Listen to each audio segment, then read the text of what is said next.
అధ్యక్షుడు సోదరుడు నాగరాజు గారికి, మన జాతి నేత మాదిగల ముద్దు బిడ్డ, స్వతంత్రమే రాని భారతదేశంలో స్వతంత్రాన్ని తీసుకొచ్చినటువంటి మన మందకృష్ణ తమ్ముడికి హృదయపూర్వకమైనటువంటి ధన్యవాదాలు తెలియజేస్తాం. సోదరులారా, వాస్తవంగా మిమ్మల్ని అందరూ చూస్తే ముచ్చటేస్తా ఉంది. వాస్తవంగా ఏ మాదిగా అంటే ఓన్లీ కృష్ణ మాదిగా అనే పదమే వచ్చింది. మాదిగా అంటే నేనున్నా కృష్ణ మాదిగా అనే పదమే వచ్చింది. నేను మంత్రిగా ఉంటే తమ్ముడు కృష్ణమాదిగా అని ఒక పేపర్ నా దగ్గర పంపిస్తే తప్పి ఉబ్బిపోయాను. అసలు ఇంత మంచి మాదిగా పిలుపుతో వచ్చిన తమ్ముడు ఎవరైనా ఇక్కడ వినమంటే, ఆ రోజు ఆయన కనబడ్డటువంటి పరిస్థితుల్లో నేను రూమ్లో కూర్చుండబెట్టి మాట్లాడాను. నా మీటింగ్లన్నీ పక్కన పెట్టి మంత్రిగా ఒకటే చెప్పాను, తమ్ముడు, మాల కులంలో చాలా మంది పనిచేసే వాళ్ళు ఉన్నారు, చాలా మంది అన్ని రకాలుగా పనిచేసేటువంటి శక్తి ఉన్న వాళ్ళు ఉన్నారు. కానీ వాళ్ళు పనిచేసుకోవడంలో తప్పులేదు, కానీ అసలు మన కులంలో పనిచేసే వాళ్ళు లేరు. నేను ఒక మంత్రిగా అయినా, 27 ఏళ్ళకే ఎమ్మెల్యే అయినా, కానీ మన దాంట్లో కొంతమందిని తయారు చేయాలని నేను ఆరాటపడతా ఉన్నా. తమ్ముడు, నువ్వు వచ్చినావు, నీ చిత్తశుద్ధి చూస్తే చాలా సంతోషం అనిపిస్తా ఉంది. బైబిల్లో ఒక మాట ఉంది, తమ్ముని గుర్తుండే ఉండాలి. నేను బైబిల్ ఏమి రోజు చదివేటువంటి కాదు, కానీ మా మేనత్త చదివి వినిపించింది. కోత విస్తారంగా ఉన్నది, పనివారులు తక్కువగా ఉన్నారనేటువంటి పదము నాకు మనసులో ఉంది. ఈ మాట వారికి చెప్పాను. ఇవాళ ఈ కోతకు వేయడానికి చాలా మంది మన వాళ్ళు కావాలి. వీళ్ళందరినీ తయారు చేయాలంటే నువ్వు ముందుకు నడవాలి. కాలుకు ముండిరిగినా ఈ మోత్కుపల్లి నరసింహుని ఎవడుంటాడనే మాట ఆనాడు మొదటి రోజు చెప్పిన మాట. నేనేదో అబద్ధాలు చెప్పడం, తమ్ముడు ఈయనే ఉన్నాడు. మొట్టమొదట నిజాం గ్రౌండ్ లో మీటింగు పెట్టిన తర్వాత పోలీసు వాళ్ళు ఏదో సతాయించున్నారని నాకు ఫోన్ చేస్తే నేను రావాల్సిన అవసరం లేదు ఆ మీటింగ్ కు. కానీ నేనైతే మినిస్టర్ గా డైరెక్ట్ వచ్చి నిజాం కాలేజ్ గ్రౌండ్ లో డాన్స్ మీద కూర్చొని మోత్కపల్లి నరసింహుడు ఇక్కడ చెప్పాను. మందకృష్ణ మాదిగా ఒక్కడే లేడు, మోత్కపల్లి నరసింహుడు గారు ఉన్నారు. ఇవాళ దయచేసి మీరు ఎవరు కూడా మా తమ్మునికి ఇబ్బంది పెట్టద్దు. ఆయన ఎంబడి నేను ఉన్నాను పదాన్ని నేను వాళ్ళ చెప్పిన విషయాన్ని ఒక్కసారి గుర్తు చేసుకుంటాను. నా ఆత్మ, నా మనసు నిజంగా ఎంత సంతోషంగా ఉందంటే చాలా సంతోషంగా ఉన్నా. సోదరులారా, మాటలు మాట్లాడితే కాదు, మన పనితనంలో కూడా నేను ఉన్నానని నిరూపించుకున్నటువంటి నా తమ్ముడు మందకృష్ణ గారికి నిజంగా తమ్ముడని పెంచుకున్న భాగ్యం నాకే కలిగిందని నా ఉద్దేశం. నాకే కలిగింది. వయసులో 70 ఏళ్ళు ఉన్నా. నేను వచ్చేటప్పుడు అడిగా, కృష్ణాన్ని వయసు ఎంత అని. 59 సంవత్సరాలు అని చెప్పాడు. సోదరులారా, ఇవాళ ఒక విషయాన్ని గమనించాలి. చాలా మంది చాలా మాట్లాడుతున్నారు. ఒకటి గమనించండి, ప్రతి వాడి కూడా మనము అనే తప్పకుండా ఆత్మీయత ఉంటుంది. ఈ జగ్జీవన్ రామ్ బొమ్మ ఈ ఎవరు పెట్టారు ఇది? ఆనాడు ఒక మాట చెప్తున్నా, నేను కుర్రోని, ఆయన 86లో చనిపోయాడు. నేను కరెంటు మంత్రిగా ఉండి చనిపోయాడంటే కరెంటు ప్రోగ్రామ్స్ అన్ని మార్పుని వచ్చి ఎన్టీ రామారావు దగ్గర ఏడ్చిన నేను. ఈ దేశంలో మాకు అంబేద్కర్ లేడు, వాళ్ళ జగ్జీవన్ రామ్ కూడా లేడు సార్ మాకు అని నేను ఏడిస్తే ఎన్టీ రామారావు ఆశ్చర్యపోయాడు. నేను ఒకటే ఈ సందర్భంగా తెలియజేస్తా ఉన్నా, భారతదేశంలో ఎవరు పెట్టక ముందు జగ్జీవన్ రామ్ బొమ్మ ఇక్కడ పెట్టాలని, అక్కడ అంబేద్కర్ ఉంటాడు, ఇక్కడ జగ్జీవన్ రామ్ ఉంటాడు, అక్కడ మన చీఫ్ మినిస్టర్ సంజీవయ్య గారు ఉంటారు. ఇది ఒక దళితుల పండుగ చేసుకోవడానికి ఇది బాగుంటుందంటే ఈ స్థలం ఆనాడు పెద్ద మనసుతో ఎన్టీ రామారావు గారు ఇది మనకు అలాట్ చేసి ఆ బొమ్మను పెట్టిన విషయాన్ని గుర్తు చేస్తా ఉన్నాను. సోదరులారా, ఒక విషయాన్ని గమనించాలి. నా తమ్ముడికి ఎక్కడ ముళ్ళు కొట్టినా నేను భయపడినటువంటి మనిషిని. నిన్నగాక మొన్న మరి కేసీఆర్ గవర్నమెంట్ లో తమ్ముడు తీసుకుపోయి జైల్లో పెడితే, అరే నా జాతి మొత్తాన్ని మందకృష్ణ మాదిగని కాదు, జాతి మొత్తాన్ని జైల్లో పెట్టినట్లే. కానీ నేను వచ్చి ఇదే అంబేద్కర్ విగ్రహం దగ్గర పోరాటం చేసి ధర్నా చేస్తే నన్ను అరెస్ట్ చేస్తే పోలీస్ స్టేషన్ ఉన్నాను ఒక రోజంతా. సోదరులు కాదు, కృష్ణమాదిగా చేసే ప్రతి ప్లాన్ కి ఇవాళ నేను అండగా నిలబడి, ముఖ్యంగా ఒక రోజైతే అసెంబ్లీ మీద దాడి జరిగితే నేను లోపల ఉన్నా. అసెంబ్లీ మీద దాడి జరిగింది. దాడి అంటే మా హక్కులు మాకు ఇవ్వండి, మా పోరాటాన్ని మీరు గౌరవించమని ఆనాడు ఉన్నటువంటి ఎంఆర్పీ తమ్ముళ్ళంతా అక్క చెల్లెళ్ళంతా పోరాటం చేసి కరపత్రాలు కూడా పంచితే, ఆనాడు ఫస్ట్ రెజల్యూషన్ ముఖ్యంగా ఏబిసిడి వర్గీకరణ జరగాలని, ఏబిసిడి వర్గీకరణ కోసం రెజల్యూషన్ పాస్ చేయించిన వాడు కూడా ఈ మోత్కుపల్లి అని సందర్భంగా తెలియజేస్తాను. నిన్నగాక మొన్న కృష్ణమాదిగా ఒక టీవీ ఛానల్లో మా అన్నయ్య ముందున్నాడు, మొదటి నుంచి మాకు అండగా ఉన్నాడు, ఏబిసిడి వర్గీకరణ మా అన్న ఆనాడు పోరాటం విరోధంగా చేసిందని చెప్పినప్పుడు నిజంగా నేను ఎంతో సంతోషపడ్డా. సోదరులారా, నాకు 70 ఏళ్ళు వచ్చినాయి. ఈ 70 ఏళ్ల కాలంలో 30 సంవత్సరాలు ఎమ్మెల్యేగానే ఉన్నా. ఎవడడ్డం వచ్చినా తొక్కి గెలిచిన, ఎవరి దగ్గర లాలుచి పడి గెలవలేదు. ఇవాళ ఈ కులంలో, ఈ కులానికి ఒక పేరు తేవాలనే ఒక అభిప్రాయం కింద రాజకీయాల్లో ఉన్నాను. ఈనాడు ఎవరి కింద నేను తలంచిన మనిషిని కాదు. వాస్తవంగా చెప్పాలంటే ఎన్టీ రామారావు గారే ఈ మాదిగ జాతి ఒకటి ఉందని బయటకు తీసుకొచ్చి మాల కులస్తులతో సమానంగా ఎమ్మెల్యే నుంచి రాజ్యాధికారం ఇచ్చిన నాయకుడు ఎన్టీ రామారావు గారిని సందర్భంగా తెలియజేస్తా ఉన్నా. అలాగే కాదు, ముఖ్యంగా 2000 నుంచి 2004 వరకు మందకృష్ణ చేసేటువంటి పోరాటంలో ఆనాడు చంద్రబాబు నాయుడు గారు కూడా ప్రత్యేకంగా 2000 నుంచి 2004 వరకు మనకు రిజర్వేషన్ ఏబిసిడి వర్గీకరణ జరిగితే ఆనాడు చేసిన చట్టమే ఇవాళ సుప్రీంకోర్టు కూడా ఇవాళ అదే చట్టాన్ని ప్రకటించిందని కూడా ఈ సందర్భంగా తెలియజేస్తా ఉన్నా. మనం ప్రతి ఒక్కరికి కూడా పుట్ట మీద ఉండేటువంటి జీవితాలు మనకి ఏది ఏమైనా ఒక విషయాన్ని సందర్భంగా తెలియజేస్తా ఉన్నా.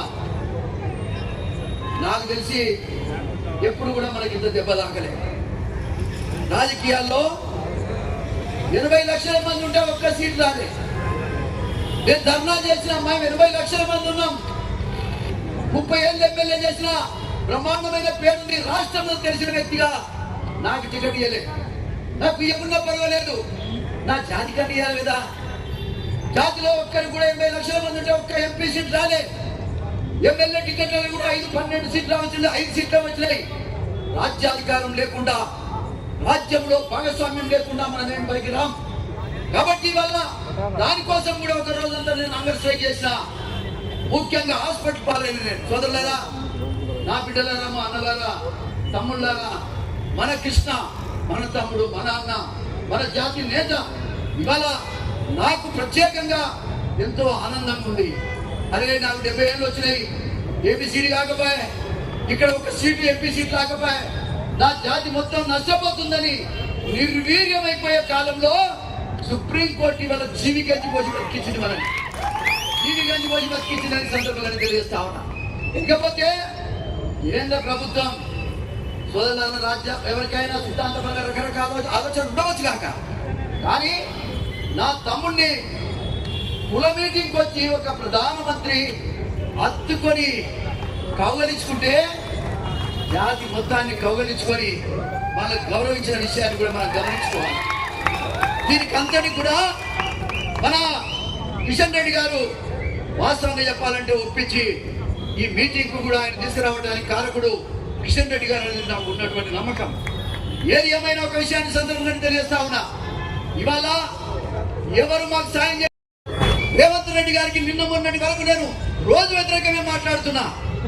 కానీ ఈ యొక్క జడ్జిమెంట్ వచ్చిన తర్వాత ఆయన చేసినటువంటి మాకు కొంత నష్టం జరిగింది. మా జాతికి, ఈ జాతికి జరిగినటువంటి నష్టాన్ని పూడ్చడానికైనా ఆయన ముందుకొచ్చి ఖచ్చితంగా ఏబిసిడి అమలు చేస్తా, భారతదేశంలో ఆర్డినెన్స్ తీసుకొచ్చిన మొట్టమొదట ఇంప్లిమెంట్ చేస్తున్నటువంటి నాయకుడు రేవంత్ రెడ్డి గారు.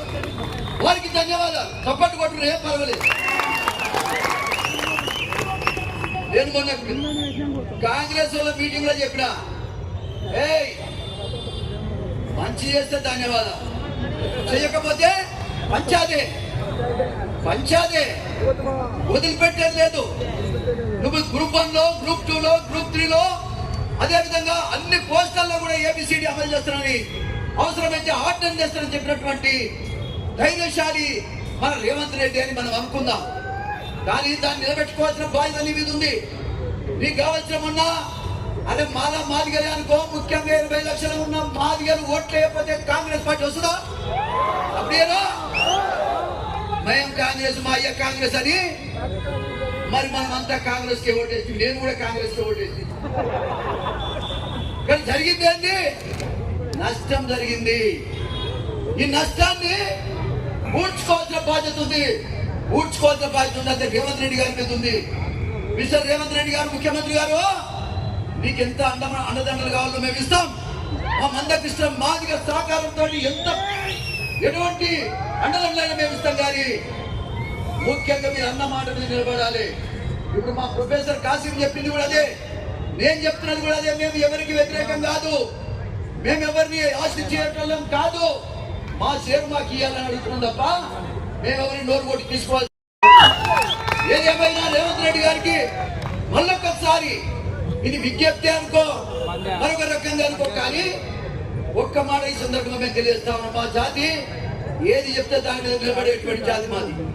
మొన్న కాంగ్రెస్ పార్టీ గెలిపించింది, కేసీఆర్ ఓడిపోయాడు, కాంగ్రెస్ పార్టీ గెలిచిందంటే కారణం మాదిగా ఓట్లని కూడా ఈ సందర్భంగా తెలియజేస్తా ఉన్నాం. అందుకని ఇది గమనించాల్సిన అవసరం ఉంది. మీకు కావాలి రాబోయే కాలంలో మీకు పూర్తి సహకారాన్ని అందించడానికి మాదిగలు సిద్ధంగా ఉన్నారు. కానీ మీరు మాట్లాడిన ప్రతి మాట సుప్రీంకోర్టు ఇచ్చినటువంటి జడ్జిమెంట్ ని పూర్తిగా 100% అమలు చేయాల్సినటువంటి బాధ్యత కూడా మీకున్నదని కూడా ఈ సందర్భంగా నేను తెలియజేస్తూ, సోదరులారా, మాల సోదరులారా, మా అన్నలారా, మా తమ్ముళ్ళారా, అరే 75 ఏళ్ళ 70 ఏళ్ళు మీరే అనుభవించి మేమని అన్నామా? ఏమనలేదే. ఆనాడు ఉన్న పరిస్థితిని బట్టి మీరు అనుభవించారు, మేమేం కాదంటలేదు. కానీ ఇప్పటికైనా న్యాయాన్ని ఆలోచించి అందరం కలిసి పోరాటం చేద్దాం. సుప్రీంకోర్టు జడ్జిమెంట్ ను మీరు హృదయపూర్వకంగా ఆహ్వానించడమే కాదు, మానలే ముందుకు వచ్చి దీన్ని అమలు చేసేటువంటి పరిస్థితిలో ఉండాలి. ఇది ఆనాడు గద్దర్ గారు కానీ, సత్యమూర్తి గారు కానీ, జేబీ రాజు గారు కానీ, నాగయ్య గారు కానీ, అనేక మంది నాయకులు మాదిగలకు అన్యాయం జరిగిందని గతంలో చెప్పారు. కాబట్టి దానికి కట్టుబడి ఉండాల్సినటువంటి అవసరం ఉంది. దయచేసి నా మానవ సోదరులకు నేను విజ్ఞప్తి చేస్తున్నా, మీ అందరితో కలిసి కూడా నేను చాలాసార్లు పనిచేశాను, అనేక రకాలుగా మీతో నాకు సంబంధాలు ఉన్నాయి. దయచేసి మీరు గమనించండి, దీన్ని ఆహ్వానించండి, ఈ జడ్జిమెంట్ను ఆశీర్వదించమని మాత్రమే ఈ సందర్భంగా నేను కోరుకుంటూ, ఏది ఏమైనా అటు చంద్రబాబు నాయుడు గారు కానీ, ముఖ్యంగా ఇవాళ మన చీఫ్ మినిస్టర్ తెలంగాణలో ఉన్నటువంటి రేవంత్ రెడ్డి గారు కానీ మేము ధన్యవాదాలు తెలియజేస్తా ఉన్నాం. ఎందుకంటే అక్కడ చంద్రబాబు నాయుడు గారు గతంలో చేశాడు, ఇప్పుడు ఆయన చట్టమే మన సుప్రీంకోర్టు ప్రకటించిన వారికి ధన్యవాదాలు. అదే రకంగా రేవంత్ రెడ్డి గారు ముందరికి వచ్చి చేస్తామంటున్నారు. అరే ఒక్క మాదిగా మంత్రి లేడే మాకు, ఓసార్లు మాదిగా మంత్రి లేడు, ఎంత బాధాకరమో చూడండి. ఇవాళ 20 లక్షల మంది మాదిగా ఉంటే పోనీ ఇద్దరు ఉండకూడదా? ఇది ఏ రకంగా న్యాయం అని ఈ సందర్భంగా తెలియజేస్తా ఉన్నా. మాకు అన్ని విషయాల్లో కూడా నష్టం జరుగుతూ ఉన్నది. వాస్తవంగా చెప్పాలంటే నష్టాల్లో మనల్ని నెట్టేస్తున్నారు.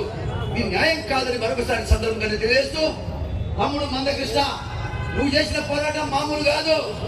ఒక్క తెలంగాణ ఆంధ్రకే కాదయా, భారతదేశానికే ఇవాళ నువ్వు నాయకుడైన సందర్భంగా జాతులన్నీ కూడా ఇవాళ నేను దేవుడి కింద, మహానాయకుడి కింద ఇవాళ గుర్తిస్తున్నాను కూడా ఈ సందర్భంగా తెలియజేస్తా ఉన్నాను.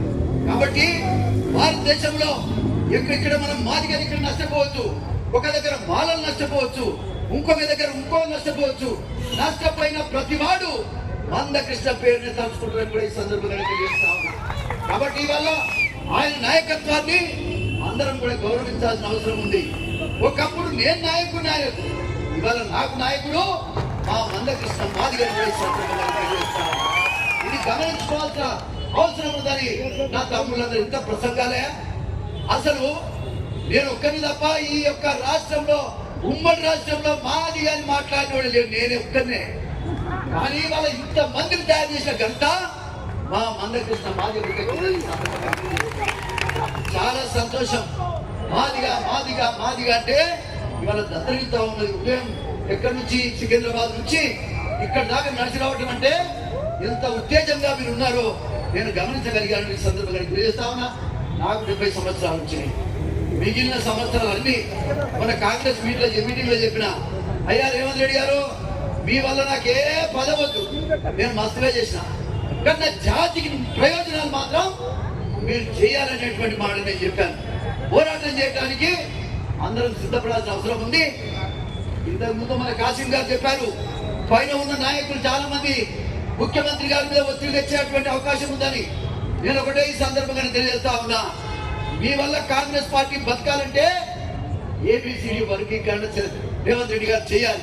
కాబట్టి మీరు ఖచ్చితంగా ఇది అమెరికా నుంచి రాగానే దీన్ని ఇంప్లిమెంట్ చేసే కార్యక్రమం చేయాలి. గ్రూప్ 1, గ్రూప్ 2, గ్రూప్ 3 అన్నిట్లలో కూడా ఏబిసిడి వర్గీకరణ అమలు చేసే దిశగా మీ ప్రయాణం ఉండాలని సందర్భంగా నేను తెలియజేస్తా ఉన్నా. అందరు కూడా ఒకసారి కూర్చొని కానీ చేతులు ఇవ్వండి. జై మాదిగా, జై మాదిగా, జై మాదిగా.